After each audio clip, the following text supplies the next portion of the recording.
Well, it's a great pleasure to introduce David, who's been working with interventions for people with severe mental health illness for a very long time. And I was thinking about how to introduce you, and I thought that in many of the after conference events that we have shared over the years, you were one of the first person who always asked the question, yeah, but what is the real life impact of what we are doing? And I think today you probably will tell us more about that. So thank you, David. Thank you, Lucia. Have I got the presentation? Yeah, good, thank you.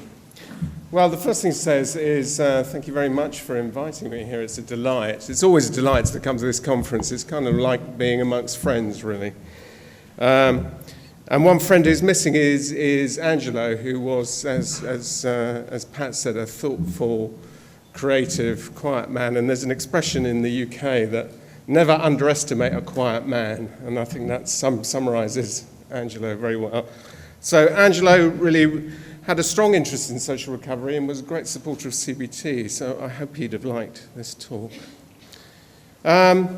So in the theme of the conference of kind of looking backwards, moving forwards, I thought, the background to this is from CBT psychosis to the prevention of social disability.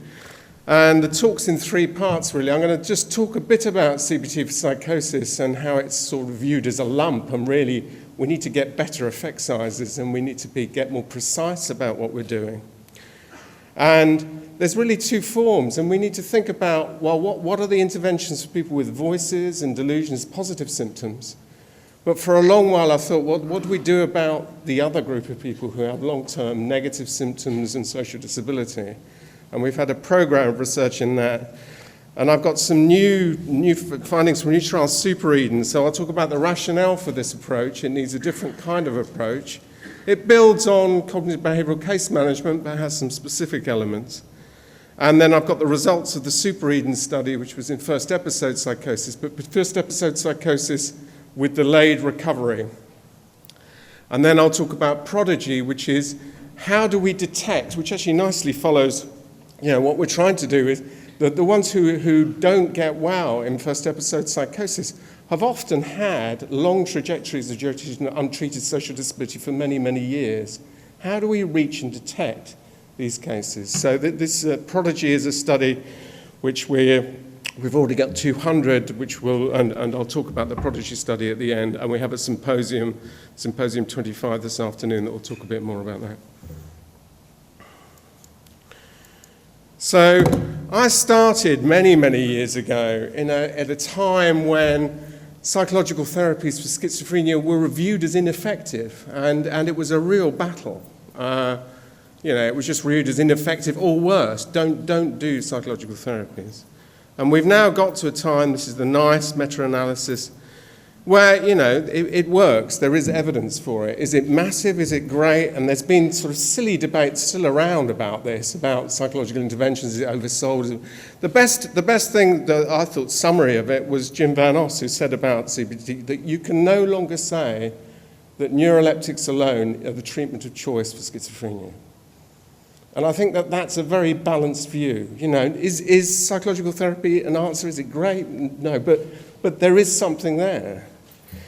And I think that we really need to think about moving forward is, meta-analysis really sums it up. It's like a lump. It's like a shotgun approach. We've got 2. We've got neuroleptics. We've got CBT.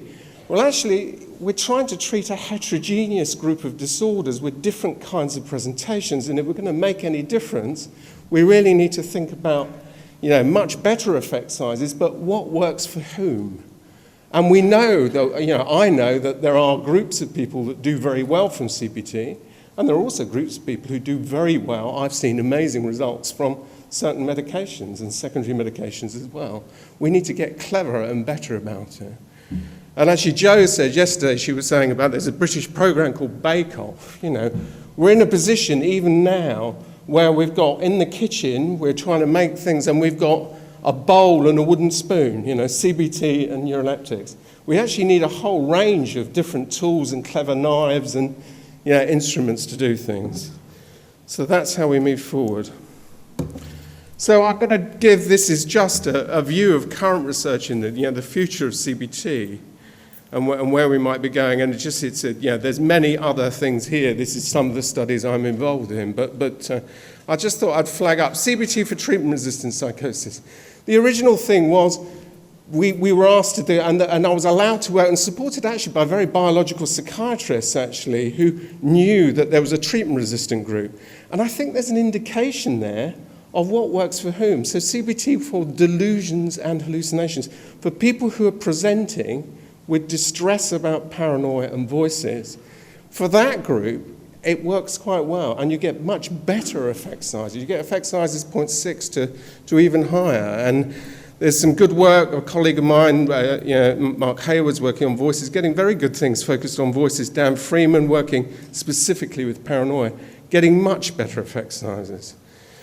And actually Tony's doing some work, again, going back to this treatment-resistant group. And the best study in first episode psychosis was the Get Up study that Morella was talking about. And again, the best results from the psychological therapy in Get Up, which was CBT, was for the subgroup in early psychosis that had delusions and voices on delusional distress. But that's about 20% of first episode psychosis who have treatment-resistant psychosis. So the original CBT for delusions and voices is for the people who are presenting with ongoing distress about their delusions and voices. It's only for a smaller group.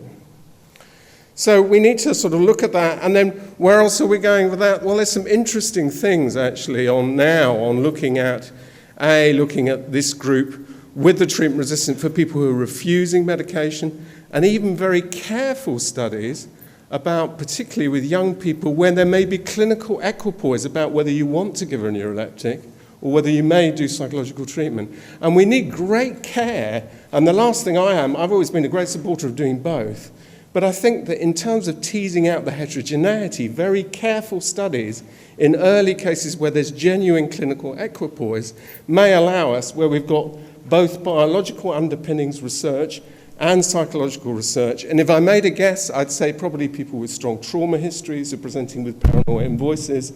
We need to start looking at which these two interventions do. There's then other kinds of interventions, targeted interventions, psychotic symptoms. We've been doing interesting things, and it's just a sort of quick overview, but Dan Freeman's been looking at paranoia with worry interventions, with sleep interventions. I've looked at social anxiety interventions. Very discrete interventions, and some of these interventions can be delivered by less kind of, CBT for treatment-resistant psychosis is quite a complex, highly skilled therapy. These are much simpler therapies that can be delivered by, in a more straightforward, manualized way. So there's promise around these things: worry, sleep, social anxiety. So treating other kinds of conditions that people have. There's also reasoning training, cognitive remediation, computerized kinds of things that there is around.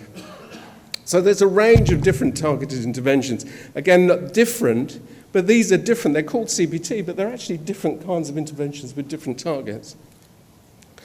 There's then in the at-risk mental state, and there's a lot more research to do here. I think that there is evidence for CBT, but the specific evidence for CBT has quite a large number needed to treat. But also, I think all of us who've worked in this area show that the treatment as usual condition with systematized case management does quite well with a lot of people with at-risk mental states. And there's also an idea, Peter Jones has been working on it with this, around treating, making sure that people in the at-risk mental state are getting social anxiety treatments, depression treatments, other kinds of things. Again, it's treating around that. But the other thing about the at-risk mental state is the worst case outcomes are the group who have poor social recoveries. And we've known this since the 70s. The first symptom of schizophrenia that predicts long-term outcome is poor premorbid social decline. And Anna was just talking about it. These kids have their school refusers, they have other different backgrounds. So this nicely leads on then to the main part of my talk, which is about improving social recovery. And I've had a program of research starting with the ISRAP study, and I'll lead on from that. So this is where we're at. So we've had a lot of therapies around the green line, around treating symptoms. But actually, in 80% of first episode psychosis, symptoms resolve within about 3 months. And then you get flashes of anomalous experiences, other kinds of things, social anxiety that you need to treat. But the key problem is social disability. And the Super Eden study was about the group of people who, despite having early intervention, still have social disability. And we know that if we haven't treated that social disability, it will remain lifelong. But the social disability in the at-risk mental state starts earlier, poor premorbid. You know, when we looked at who doesn't make a social recovery from early psychosis, these people had long histories here. So can we pick up the social decline earlier on, and can we do something about it here, which is the PRODIGY study? What are we doing? Well, the other thing is that I've changed the primary outcome. Often social functioning gets thrown in as a secondary outcome. And I think we need to turn it on its head, and it's quite interesting how therapists can respond differently if you think about it, as a primary outcome. So social recovery, not symptoms, as the primary outcome. There was a bit of talk yesterday evening about political things, and one of the reasons for using this is that it's easier to talk to politicians other things about the effectiveness of your work. You know, this is about what people are doing rather than changes in symptom functioning. So you used a study which I borrowed from the Office of National Statistics, and it's a very widely used study. Time use is research is used in economics and other kinds of things. Measuring time use is an important way of measuring participation in a range of activities which may have important economic, society, personal benefits. And it's simply time. It's the hours you spend in structured activity. And we know from studies in the normal population that a time spent in structured activity is associated with mental health well-being. Engaging activity gives meaning and purpose to people's lives. So personal meaning is central to this. So it's measuring time spent out of the house, time spent in constructive economic activity as a primary outcome in these studies. The other thing we've been doing is using the data sets that we've got. The beauty of the time use measure is it has really good epidemiological norms from the normal population. So in the UK, it has a Office of National Statistics, a non-clinical sample, around 6,000, which we compared. We had the EDDI in at-risk mental state, first episode psychosis, and the ISREP, which was done in early first episode cases about 8 years on. So emerging for the schizophrenia, really. And comparing hours in structured activity across different samples. And it's quite revealing, really. You can see in the normal clinical population, your average matched age control kid has 65 hours. If they're in work, it goes up to about 100 hours. And we've been doing studies in students. Even your lazy student coming home on the holidays doing nothing is never below 30. So actually we've got two quite discrete samples, populations actually. Never when we've looked in clinical populations does it get below 30. But if you look in a chronic schizophrenia sample, in a first episode sample, but in an at-risk mental state sample, the functioning is low, and it's low before. And if you look at at-risk mental state samples who are NEET, not in education, employment, and training, it's 15 hours. So very, very severe, and it happens early. So how do people with early psychosis spend their time? It's a great summary of a lot of work that Joe did, which was analysing things. But people with early psychosis spend significantly less hours per week in structured activity. The reduction activity begins even before the onset of psychosis, but is clearly present in the at-risk mental state stage. And we've known that stable and extreme patterns of low activity are associated with symptoms of severe mental illness in young people, are a key marker of long-term social outcomes. And we also know that there was a study of UHR yesterday, it's associated with clinical outcomes. So transition, other kinds of things, if you look at it, it's this group. So what's the clinical picture? I've had this slide a long time. I've been struggling with this group. In fact, some of the first studies I did in CBT, I started with a small case series of 19, and 12 of them had distressing positive symptoms that worked well, and 7 of them that didn't. And it's not that they don't have positive symptoms, but they present differently. Their primary presenting problem is withdrawal. And how do they present? They're a difficult to engage group because they present, something's wrong with me, I'm not quite right, I feel different before, but I'm fine, okay, I don't want help, I don't want to. They're really difficult to engage. These are the difficult to engage, non-engaging group. They present with amotivation. If you look at them, sometimes in clinical services, this group gets quite neglected because they're not the ones who are acutely ill being PONS, but they're ones neglected at home doing nothing. But if you go out and look, they have amotivation, negative symptoms. They have very severe levels of depression and suicidality, loss of hope, often drug abuse, cannabis smoking, severe levels of social anxiety, social avoidance and withdrawal, and then anomalies of experiences, voices and paranoia. It's not that they don't have these symptoms, but they're often masked by withdrawal. And as soon as you start taking them out, these symptoms can get quite florid. This is just thinking, well, how do we address this group? It's a real struggle because it's not the same group as they're not necessarily presenting with distressing voices and paranoia. They're presenting in a different way. And we need to think about the formulation of this. And it's just to say, how do we think about this? Social recovery, we've got to formulate stuckness. Social recovery in people with psychosis may be limited by social cognition abilities. There may be some sort of cognitive processing, but it's often mediated day-to-day by ongoing emotional processing. And the emotional processing we usually think about in cognitive therapy is around the threat system. It's around negative automatic thoughts, negative processing. If you think about paranoia is, negative processing of others and negative thoughts about self and others, and danger in a social context. But actually, in thinking about social improvement, we actually need to think about another system, which is the reward system, about positive emotional processing, about hope, motivation, positive thoughts about self and others, and possible selves. And we don't think enough about this in therapy often.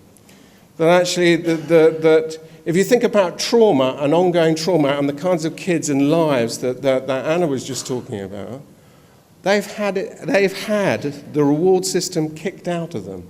Their hope and their future is not there anymore. They don't feel, and they feel very stuck about their lives. They don't have a possibility of moving forward and feel very struck. And it makes it very, very difficult to move forward.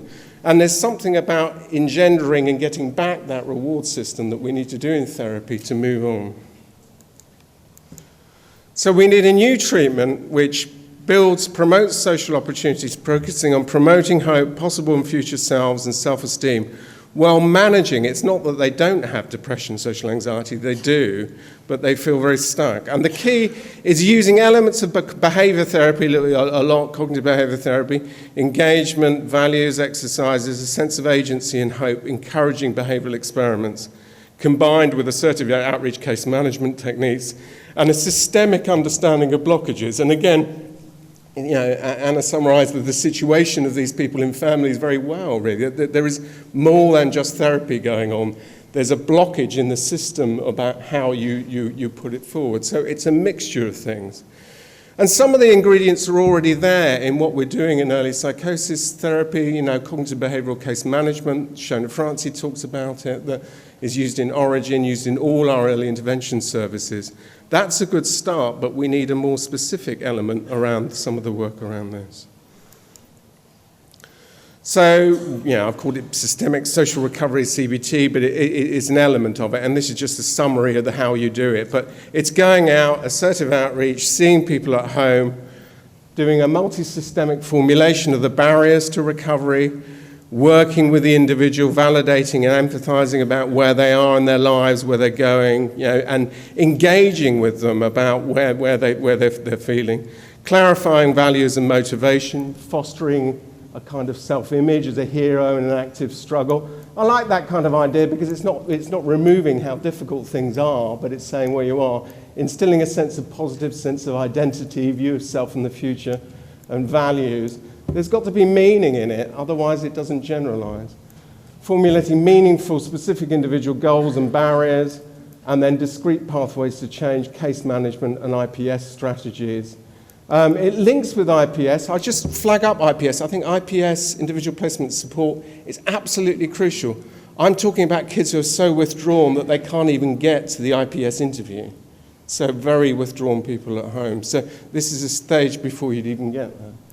Working in vivo to change in activity, and then behavioural tests. So quite a lot of behavioural work, establishing a positive sense of self and personal agency.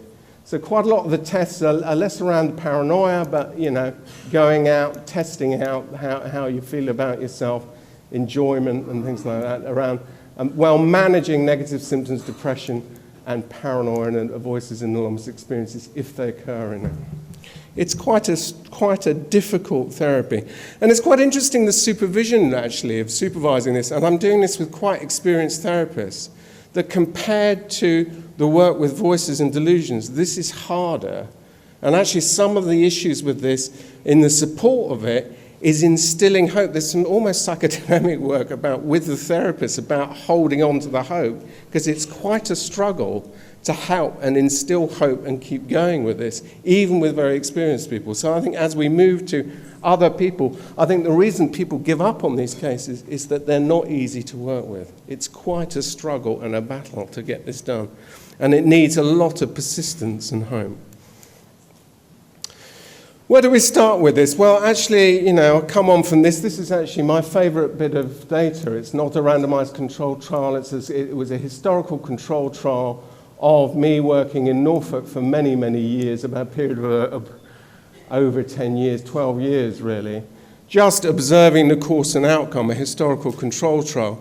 And it's just to flag up that actually what we know already and what is being done with cognitive behavioural case management in early intervention services already has a big effect. And this actually reminds me of Angela, actually, because I can remember about 98 when I was monitoring the course and outcome in the UK. In my service, I came out here to Rome and there was Angela and Anna there. And Angela had been monitoring the course and outcome in locally here. And it was actually much better than 15%. It was, one of the reasons for 15% is just how appalling services were for people at that time. Everybody was admitted, the hope wasn't being given, and the course and outcome was very poor. That 15%, actually, if you remember, and as services get taken away, you know, everybody was admitted for longer than 6 months over a course of 2 years, and the outcome was very poor. It was better in Italy, about 40%, but Angela wasn't, you know, didn't think that that was very good. I thought it was amazing.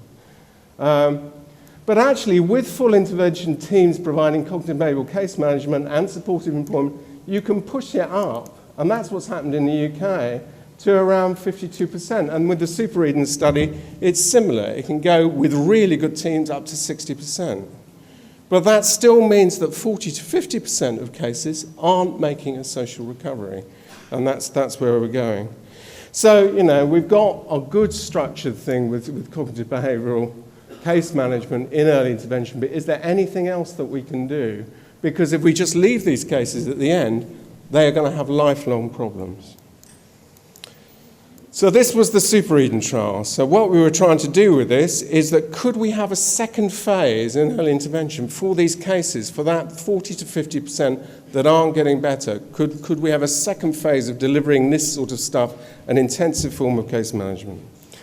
So it was targeted at people in early intervention services who hadn't socially recovered 12 months after first episode psychosis, and non-socially recovered defined as time used less than 30 hours. And in fact, in our study, it was a mean of 11 hours, which is really, really low. If you think that the average in the normal population is 66. And it was funded by a HR program grant. So the Super Eden 3 trials I'm now going to talk about, enhancing positive engagement and recovery in first episode psychosis. And it was a program grant with Max, with Peter Jones, with the group of people with Joe Hodgkins and Paul French.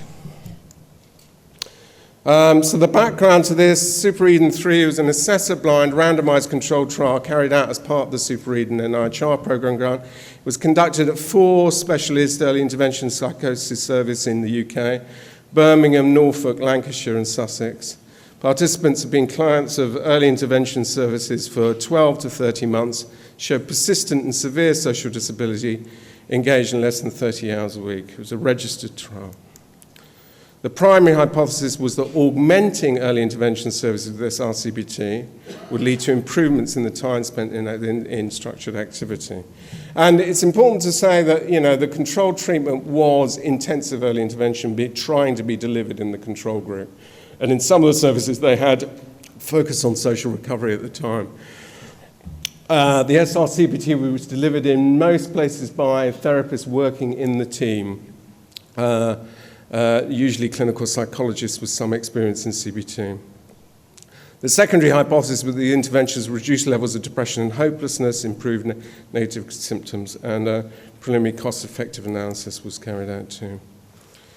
Analysis of outcome was done at baseline, 9 months, 15-month follow-up. The primary outcome was time spent in activity in 9 months because of our problems with follow-up. The secondary outcomes were negative symptoms, emotional disturbance, and hope. Analysis of the primary outcome was intention to treat. You'll see the supportive analysis, secondary outcome, where we did joint modelling of loss of follow-up and secondary outcomes. This is the consort diagram. You can see that there were 2,000 cases in the teams. It was quite useful, actually, this. We screened for eligibility 1,500, excluded a larger group who didn't meet inclusion criteria. So we're really talking about the tightest group of 200 cases, the bottom 10% who haven't done very well. Really a hard group. And then we only excluded 23 of those who were eligible. Consented 183 and randomized 155. So a kind of very a tight group of those are there. We randomized 76 versus 79 into treatment as usual and followed them up through to 15 months. They were a very complex and comorbid sample. They showed extreme social withdrawal, really a very, very difficult sample of 11 hours, indicating severe withdrawal. We hadn't looked for positive symptoms, but it's quite interesting, this group are not necessarily presenting first off with positive symptoms, but if you go and do assessments on them, they have positive symptoms. They also have, but nearly all had very severe negative symptoms. 56% had clinical levels of depression, 64% had severe levels of social phobia, and they had similar scores on hopelessness and suicidality to a suicidal sample. So a very, very severe, chronic, difficult group, and difficult to engage group as well. I have been wondering, actually, for the last few years, why am I trying to do studies with such a difficult group, And you'll see when you come on to following these cases up, you in both these studies, actually, the treatment team has to do assertive outreach just to get the RAs in to assess the cases. Retention to primary outcomes, 75 of the 154 participants were assigned to social recovery CBT, 79 were assigned to specialist early intervention. At 9 months, 143 provided data on primary outcome, which was good. A bit of differential dropout, which you'll see was worse in the follow-up, 3% SRCBT, 11% in the EIS alone. The intervention was successfully delivered to 82% of participants randomized, with excellent level of fidelity. I really had an enormously good, experienced bunch of therapists trying to do whatever. What I've been trying to do with these studies is to get proof of principle. In the end, what I want to do is get to a point where we can deliver this to graduate mental health workers. But at this stage, we delivered it with quite expert therapists who really worked there. Well, we really had to go, okay, let's try and throw the kitchen sink. Let's do anything possible to try and get these people better. The power calculation derived from a preliminary study that I did with Peter Jones some years ago, and from the power calculation, 150 participants provided 90% power to detect an effect size of 4 hours gain at 9 months.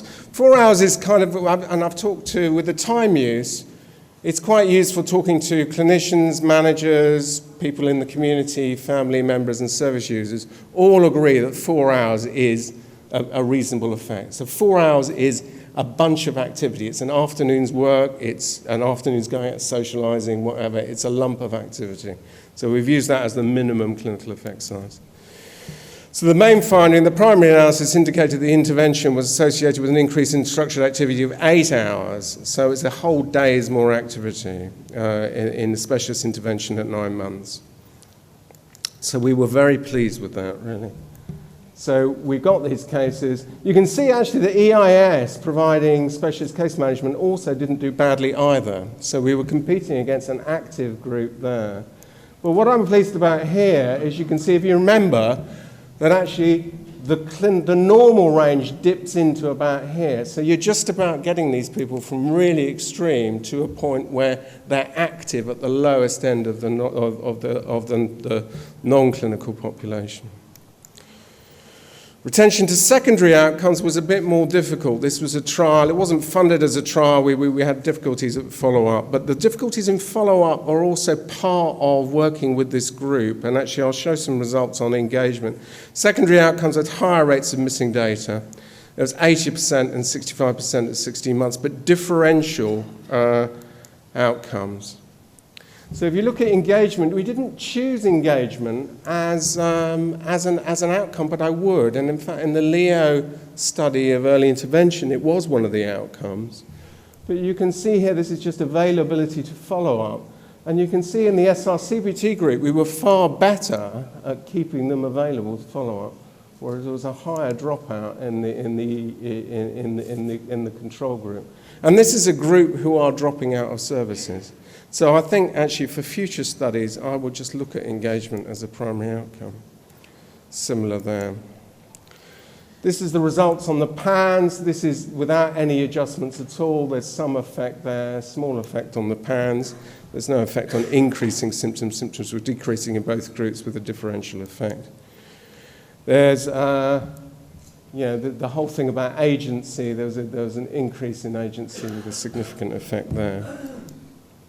And then if you joint model loss of follow-up and secondary outcomes, you get significant effects on constructive economic activity and structured activity at 15 months, effects on negative symptoms, effects on general psychopathology. This isn't a definitive trial, and I think we need to move ahead. And actually where I want to go with this is with graduate mental health workers. I'm happy with the results at this phase. The intensive social recovery may have promise as a second phase intervention in early intervention services.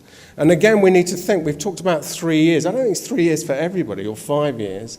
I think these groups need continuing support. And I think we need to think about what interventions we do. So for those who haven't social recovery, to have a second phase of early intervention is important.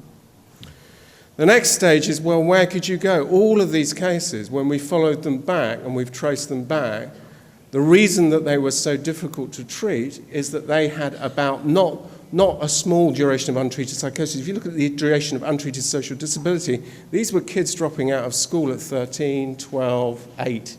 You know, they'd had lifelong social disability. So there's a real question as, why aren't we picking up these things at an early phase, and what can we do? So could such interventions be useful in the at-risk mental state? So this is moving on to the PRODIGY study. So the young people with a severe mental illness at risk, amongst this group is the emergence of social decline in association with a pattern of comorbid non-specific psychopathology, which appears to be a key indicator of long-term social disability across disorder. It's transdiagnostic. I actually went back and looked at the long course of depression, of social anxiety, of personality disorders, and the same factors come out together. Early premorbid social decline, social anxiety, and depression. So if you have those three things together, no matter what things you're looking at, they predict poor outcome across the group. So why don't we go and look for kids who have poor premorbid social decline, depression, and social anxiety? Why don't we just look at that? And it doesn't really matter. We're looking at schizophrenia or bipolar disorder or personality disorder. They're going to have poor lifetime courses. So PRODIGY, the problem. Recent reports have highlighted a lack of appropriate mental health services, but between 3 and 5% of adolescents present with complex mental health problems associated with social disability, and the costs are high. So those at highest risk of social disability present with social decline, low-level psychotic symptoms, emotional behavioural disorder. So we need new approaches to detection and intervention. And one of the things that we've started doing is looking in the NEET population, and actually Jan Scott wrote a nice thing, the group of us are out about the NEET population. that mental health amongst people who are not in education, employment or training is a major public health problem. In Europe, which, with Brexit, I'm not allowed to talk about Europe anymore, but there are 7.5 million, 15 is nonsense, but 7.5 million 15 to 24-year-old NEETs in Europe. There's about 1 million in the UK. And actually, being neat in and of itself is not a problem. Actually, lots of young people dip in. I did, actually, as an adolescent, dip in and out of being. I had about 6 months being a neat, and then being on the dole and then coming out of it. So, it's not that, that if you're seeking work and doing things, that's not a bad thing. But about 50% of those million are regarded by the government as economically inactive, and they're not trying to do very much with them. And actually, we're only just starting looking properly at the mental health problems, but over 50% seem to have a mental health problem, and around a third report severe social withdrawal and are at risk of something. They don't tend to engage. We've got NEET services, but they're kind of separated from mental health services and vocational and welfare agencies. So the studies are coming about this. Goldman Mellor did a nice study actually, following up a group. Those 60% of the NEET sample had a history of mental health problems. They're motivated, but they face a range of unrecognized psychological challenges. Those with NEET have more complex and advanced mental health problems. And then Young Minds did a survey of quite a large proportion of NEETs. 37% rarely leave the home, 15% have complex SMI. And then the Youth Access study, 33% classed as socially inactive, and those who are socially inactive were at the highest risk of severe mental illness. So what we're trying to do, and actually we have a symposium this afternoon, Symposium 25, I think it is, and Paul's going to talk a bit more about the data that we've got. It's an ongoing study, but PRODIGY is detecting and intervening with withdrawal NEET youth with severe mental illness. So this is an HTA trial of a similar kind of multi-systemic social recovery intervention with early signs of severe mental illness and social disability. The selection criteria is age 16 to 25, NEET with severe mental illness and social disability. And social disability, again, designed as low time use with either at-risk mental status, but I also wanted to take a group who didn't necessarily quite meet at-risk mental state formal status, but had severe and complex mental health problems, defined as a score of GAFs less than 50. So severe mental health problems. And I think it's interesting. I mean, that really came, I can remember sort of seeing many times at years and years of intake meetings into early intervention services where you'd see these really complex kids who are clearly very ill. They didn't quite meet criteria of psychosis, but we haven't put enough work. We've got early intervention services in psychosis, but actually this other group of people who are clearly as complex, what happens to them? We hardly know. So in this study, I wanted to do both. We've taken both, and we've got roughly 50-50. We've completed the internal pilot phase with 100. It's been an interesting study to do because we've almost had to set up a detection service in order to do the research. And it's become more and more complex in the context of austerity. I was originally thinking of NEET services, but some of those NEET services have fallen apart as well. So but there's a detection service. Because actually these kids, it's really interesting. They don't come in contact with child and adolescent mental health services. They don't have mums and dads who are bringing them on to a GP. They are often in contact with social services. They get picked up by NEET. They get picked up by education services. But although they're the most severe and complex cases, they're not being picked up by mental health services. It's really interesting.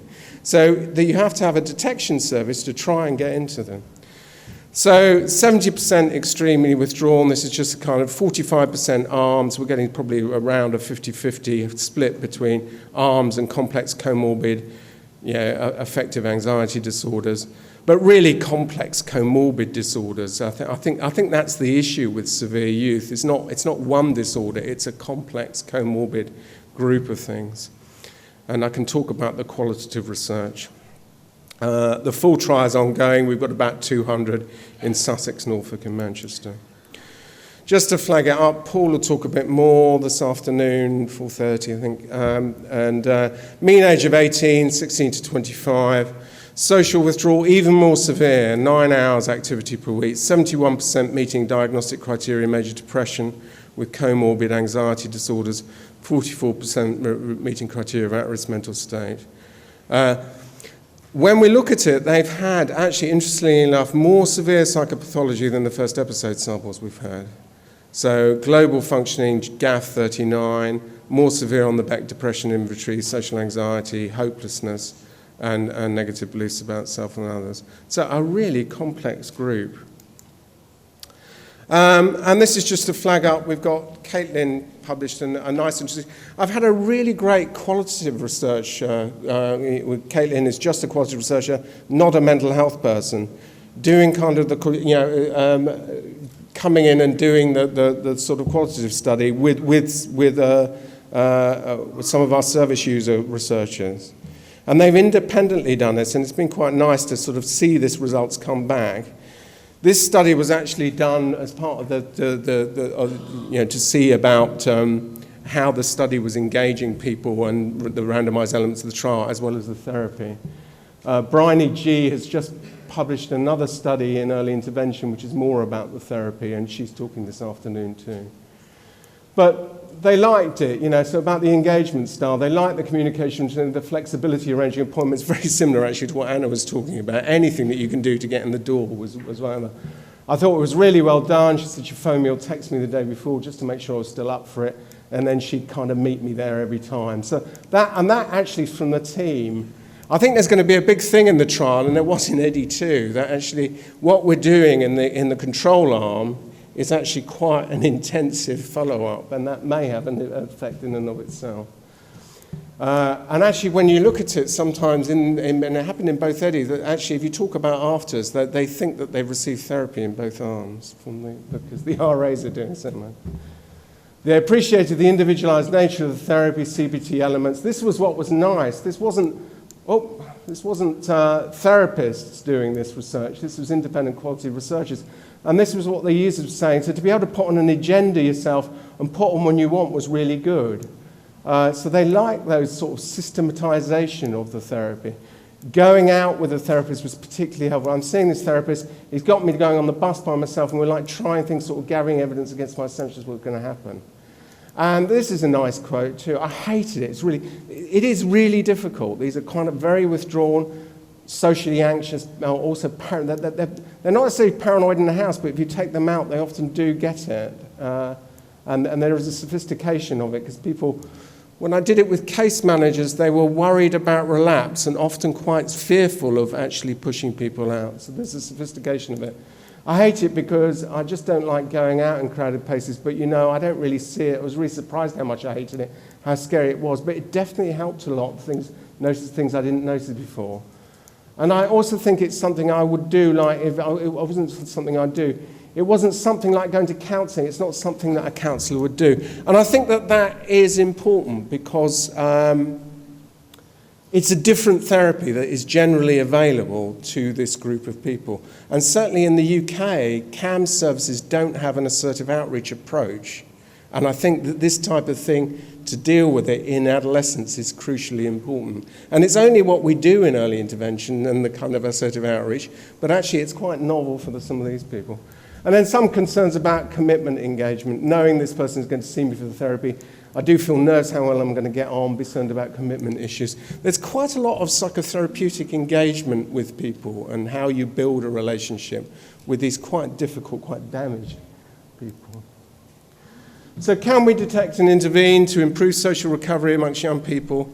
There's more work to do, but it looks promising. So we're learning from PRODIGY, and we'll have ongoing results in 2018. So I'll finish there. Thanks for listening.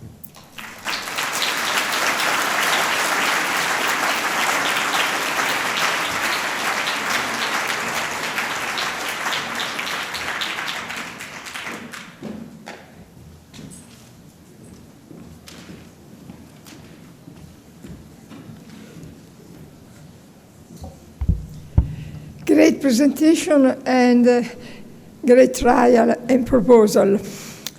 This development of CBT principles and strategies could really be a contribute to a comprehensive answer to the interconnected problems which are strictly linked to the hindering of the multi-dimensional recovery process. As ever, David focused on the crucial objective of our therapeutic work. Actually, David has always been a reference point for the Italian psychotherapists working with psychotic patients. Since the 90s, he sustained our emerging early intervention work, but particularly psychotherapy in our initiatives. It was very close to our experiences, always available to inspire, teach, and collaborate. A real and dear friend with whom we have shared many scientific and pleasant moments. Thank you, David.